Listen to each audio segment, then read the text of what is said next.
So we're designing a reference architecture that any school system, any country, any region could say, how can I make Gen AI available to my students in my region cost effectively? We're shooting for a price of less than 1 penny per student per day. That is a fairly small investment for one of the major technological and evolutionary shifts that are taking place in our lifetime. Now, what are the pieces of this reference architecture and who has to do it? It actually starts with you. It starts with teachers and administrators and Ministry of Education and Department of Education officials, because you have to define a responsible use strategy for your AI. Those are some of the resources Mario talked about. What are we going to use AI for? What do we want to teach? What are the use cases for teachers, for students, for administrators? Then you develop a technology strategy that can bring that to life. And probably, if you're a school system or a Ministry of Education or a country in the world, you want to have a centralized control point that you can take your policies and implement it anywhere automatically, either over the internet or via offline methods, even if it is USB key updates. This is all possible. That's normally the responsibility of the IT and technology teams, but the pedagogical teams have to come to the party as well, because we need to develop content and curriculum that will take advantage of that infrastructure. And most importantly, for everybody on this call, we need to define the pedagogical use cases. What do I want a student to be able to do? What do I want a teacher to be able to do?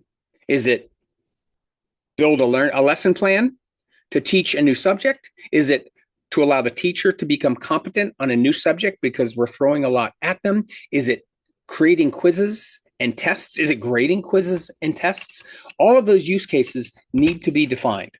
That is the responsibility normally of the Department of Education or the Secretary of Education or the Ministry of Education, supported by their teachers and the pedagogical community.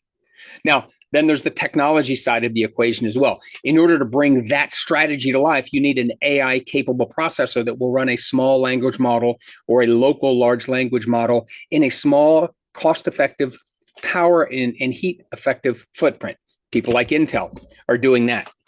Then you need to marry that brain with local storage and content capability, a unit that you can put in the school that has all the information that the language model will need for the topics and the subjects and the students that you're teaching. And you probably want to Wi-Fi enable it so that students can access that local point with a tablet or a PC or even a cell phone. And then you need to blend into that. And that's, by the way, that's the system level component. That is something you would see sitting on a teacher's desk or in the school's data center.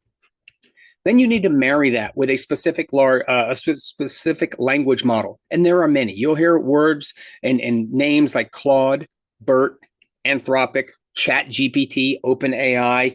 There needs to be a small language model that becomes the brain for that system to do the teaching. But we need to control that brain.